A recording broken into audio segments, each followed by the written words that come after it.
आज का हमारा विषय है संचार के अरस्तु मॉडल, यानी कि अरिस्टोटल मॉडल ऑफ कम्युनिकेशन। इसको एक सरल मॉडल भी कहते हैं, रैखिक मॉडल भी कहते हैं, और इसको SMR मॉडल भी कहते हैं। इन तीनों नाम से पुकारते हैं।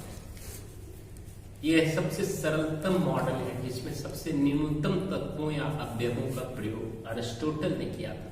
अरिस्टोटल एक ग्रीक दर्शन शास्त्री होते थे जिन्होंने आज से लगभग 2300 वर्ष पूर्व अपनी पुस्तक रिटोरिक में इस मॉडल का प्रतिपादन किया था।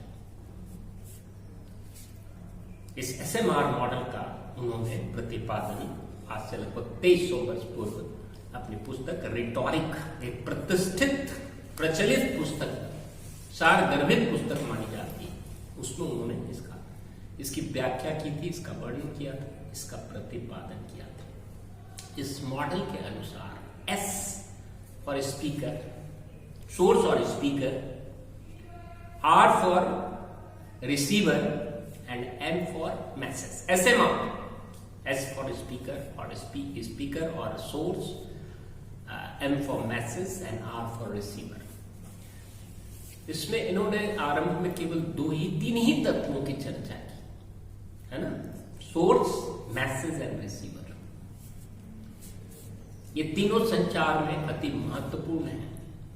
सोर्स कि हम वक्ता कौन है, मैसेज कितना है, कितना अच्छा है, और श्रोता भी महत्वपूर्ण है। तीनों की महत्ता है कम्युनिकेशन में, इसलिए इसको हम सरल मॉडल कहते हैं। बाद के मॉडल में और भी कई तत्व, कई अवयव आए, अनंत तत्व, अनंत अवयव जुड़े, लेकिन सबसे आधारभूत तत्व अरस्तु ने इन तीनों को माना था और उसने अपने मॉडल का प्रतिपादन किया। इसके बाद उन्होंने इस मॉडल में ओकेजन एंड इफेक्ट्स, दो और तत्वों को जोड़ा। हिंदी में कहते हैं अवसर और प्रभाव, और ये मिलकर 5 तत्व बन गए। सोर्स और स्पीकर और स्रोत, मैसेज संदेश, रिसीवर या ऑडियंस कह लें या संग्राहक कह लें, उसके बाद अवसर और प्रभाव।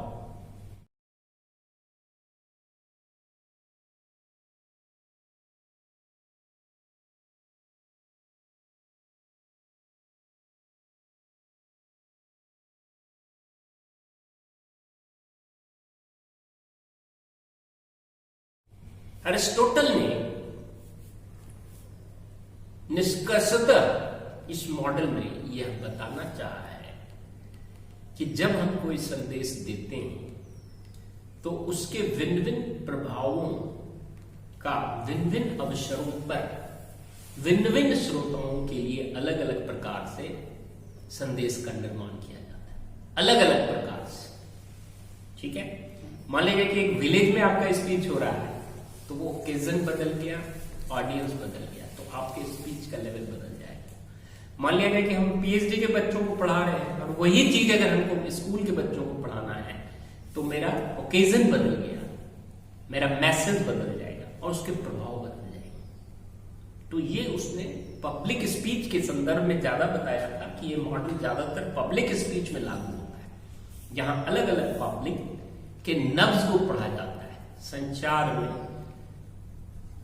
ऑडियंस का नॉलेज बहुत महत्वपूर्ण माना गया, और ऑडियंस के बहुत से थियरी हैं जिसकी चर्चा हम बाद में करेंगे। Audience centric theory and media centric theory बहुत बड़ा चीज है, इसकी चर्चा बाद में होगी।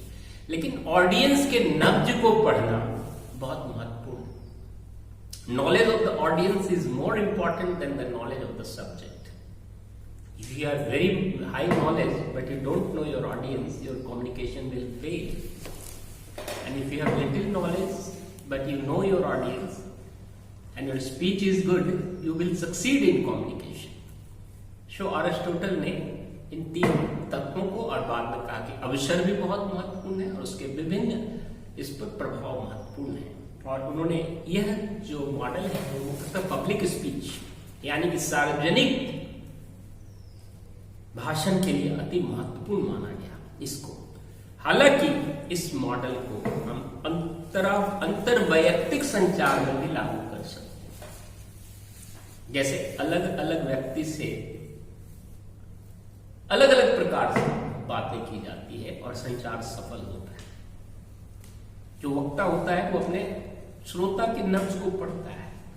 इस व्यक्ति को यह बात कैसे समझाया जाए, एक्स को ऐसे समझाया जाए, वाई को ऐसे समझाया जाए, जेड को ऐसे समझाया जाए। एक्स बड़ा रिएक्शनरी है तो पहले उसी को पूरा बोलने दिया जाए, फिर हम बोले। वाई जरा कूल है तो वाई को कूलली समझाओ। जेड बड़ा एग्रेसिव है तो जेड को उस तरह से समझाओ। तो आप व्यक्ति के नब्ज को पढ़ते हुए अलग अलग संदेश देते हैं। एक और उदाहरण देता हूं। एक शिक्षक, स्कूल का शिक्षक है, किसी बच्चे को बहुत छड़ी से पीटता है तो भी वो सुधरता नहीं होता, तो फिर भी गलती करता रहता है। एक को डांटा जाता है तो ठीक हो जाता है, और एक बच्चे को कहता है शिक्षक, अरे तुमने भी ऐसा कर दिया, तुमसे तो ये आशा नहीं थी। तो इसी में वो बच्चा रो पड़ता है और कहता है कि भविष्य में ऐसी गलती कभी नहीं होगी। तीनों के ऊपर अलग अलग प्रभाव, अलग अलग अवसर और अलग अलग ऑडियंस में अलग अलग प्रकार से शिक्षक संप्रेषित करता है। हम लोग छात्रों को भी ऐसे ही करते हैं। कई बड़े पॉलिटिकल माइंडेड स्टूडेंट होते हैं तो उनसे पहले राजनीतिक चर्चा ही शुरू करते हैं कि आपके पार्टी की क्या स्थिति है वगैरह वगैरह, फिर धीरे धीरे उनको जो संदेश देना है वहां तक पहुंचते हैं।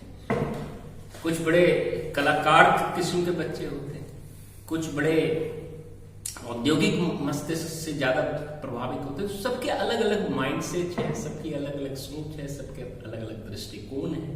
तो चाहे पब्लिक कम्युनिकेशन हो, चाहे इंटरपर्सनल कम्युनिकेशन हो, चाहे mass communication, you have to know your audience, you have to read the pulse of your audience, you have to know the mindset, the interest, the inclination, the attitude, the aptitude of your audience.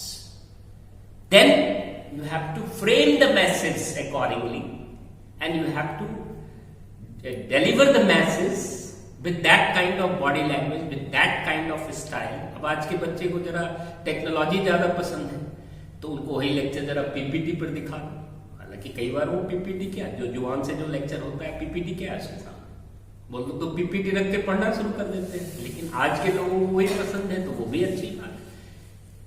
लेकिन जो speech है वो सर्वाधिक महत्वपूर्ण है ना। पहले लोग पेड़ के नीचे बैठ के भी लेक्चर देते थे और लोग पढ़ते थे और समझते थे और अच्छी पढ़ाई होती थी।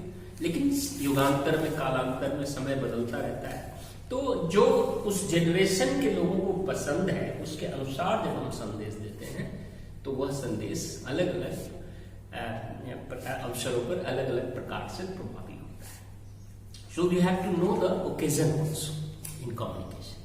So accordingly the message and speaker will change the style and the effect will change. So this was the main point